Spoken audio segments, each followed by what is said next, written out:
Hello students, welcome to my new YouTube channel JK tutorials. আজকে আমি তোমাদের Joyjit sir class 12-এর সেমিস্টার 4-এর ইকোনমিক্স স্টুডেন্টসদের জন্য একটা নতুন ভিডিও নিয়ে চলে এসেছি।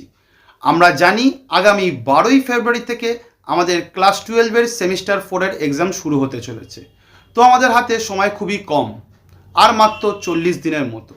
তো এই 40 দিনের মধ্যে আমাদের ইকোনমিক্স স্টুডেন্টসদের কীভাবে প্রস্তুতি নিতে হবে সেই বিষয় নিয়ে আজকের এই ভিডিওটি শুরু প্রথমেই আমাদের ভালো করে জেনে নিতে লাগবে ইকোনমিক্সের আমাদের প্রতিটি ইউনিট থেকে কত মার্কসের কোশ্চেন হয় এবং আমাদের প্রতিটি ইউনিট থেকে পরীক্ষায় কতগুলি প্রশ্ন অ্যাটেন্ড করতে হবে। তো তোমাদের বোঝার সুবিধার্থে আমি ক্লাস 12-এর সেমিস্টার 4-এর ইকোনমিক্সের মধ্যশিক্ষা পর্ষদ থেকে দেওয়া একটি কোশ্চেনের স্ট্রাকচার তুলে ধরেছি।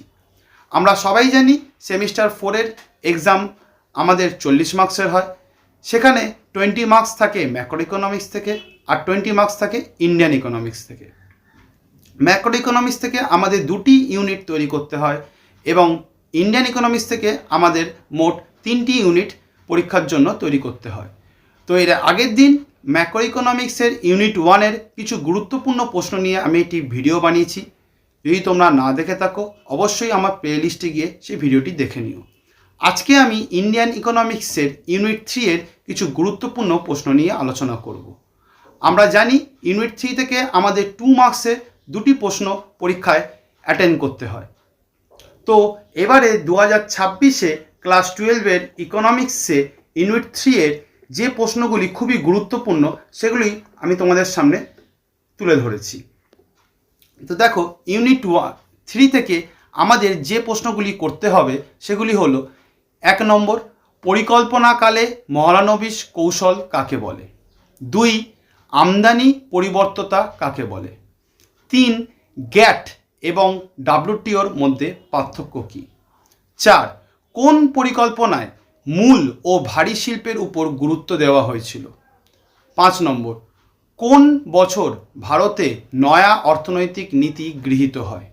6, ভারতে বিশ্বায়ন নীতি গ্রহণের করার পিছনে দুটি কারণ উল্লেখ করো। 7, সরকারি ক্ষেত্রে শিল্প প্রতিষ্ঠানে বেসরকারীকরণ কাকে বলে? 8 নম্বর, ভারতে বিশ্বায়ন পদ্ধতির দুটি সুবিধা লেখো। 9 নম্বর, রপ্তানি বাড়াতে সরকার কর্তৃক গৃহীত দুটি ব্যবস্থা উল্লেখ করো। 10 নম্বর, ডাব্লিউটিও গঠনের পর ভারতে যে সুবিধাগুলি ভোগ করবে তার দুটি উল্লেখ করো।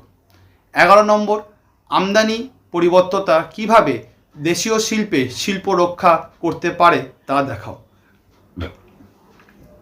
কোনো একটি উৎপাদনকারী প্রতিষ্ঠানের মাত্রা বা স্কেল পরিমাপে 3টি মাপকাঠি কী কী সেটি লেখো। 1991 সালে গৃহীত নয়া অর্থনৈতিক নীতিতে শিল্প লাইসেন্সিং ব্যবস্থার কী পরিবর্তন আনা হয়? 14 নম্বর, কখন গ্যাট চুক্তি স্বাক্ষরিত হয়?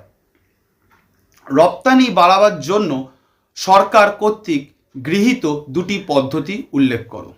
16 নম্বর, দ্বিতীয় পঞ্চবার্ষিকী পরিকল্পনা সেকেন্ড 5-ইয়ার প্ল্যানের মূল লক্ষ্য কী ছিল? 17 নম্বর, 1991 সালে শিল্প উদারীকরণের দুটি বৈশিষ্ট্য লেখো।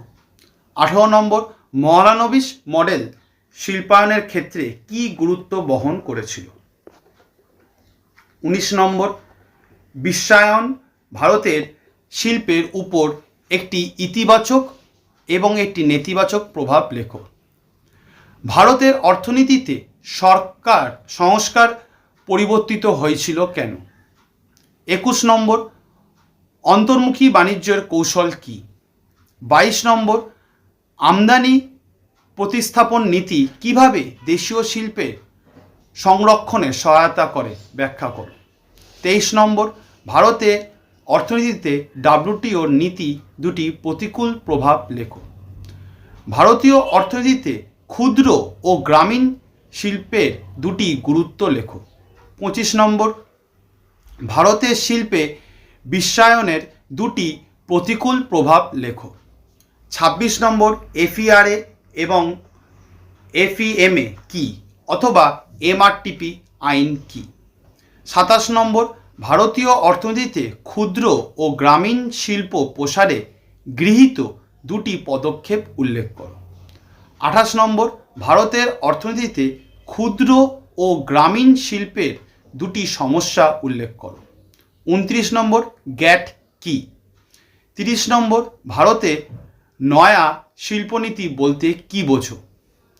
31 নম্বর, দেশীয় মুদ্রা অবমূল্যায়ন ও রূপান্তর যোগ্যতা বলতে কি বোঝো? 32 নম্বর, দ্বিতীয় পঞ্চবার্ষিকী পরিকল্পনা কালে ভারতে গৃহীত মহালনবিশ মডেলের 2টি প্রধান বৈশিষ্ট্য লেখো। 33 নম্বর, WTOর উদ্দেশ্য ও কার্যাবলী আলোচনা করো। তো তোমাদের সামনে দেখো ইউনিট 3 থেকে আমি মোট 33টি প্রশ্ন তুলে ধরেছি, যেগুলি এবারে পরীক্ষায় আসার সম্ভাবনা খুবই বেশি। যদি তোমাদের এই প্রশ্নগুলির মধ্যে থেকে কোনো প্রশ্নের উত্তর জানা না থাকে অবশ্যই আমাকে কমেন্টে জানিও, তাহলে আমি এই উত্তরগুলোকে নিয়ে একটি নতুন ভিডিও বানাবো। আজকের ভিডিওটি এতটাই। যদি তোমাদের ভিডিওটি ভালো লেগে থাকে কমেন্টে অবশ্যই জানিও। আর যদি তোমরা এই পিডিএফটি ডাউনলোড করতে চাও আমি এই ভিডিও ডেসক্রিপশানে আমার টেলিগ্রাম চ্যানেলের লিঙ্কটি দিয়ে দেবো, তোমরা সেখান থেকে সরাসরি ভিডিওটি ডাউনলোড করে নিতে পারো। যদি তোমাদের ইকোনমিক্স সংক্রান্ত কোনো বিষয় নিয়ে সমস্যা থাকে আমাকে অবশ্যই জানিও, তাহলে আমি সেটি নিয়ে একটি নতুন ভিডিও বানাবো।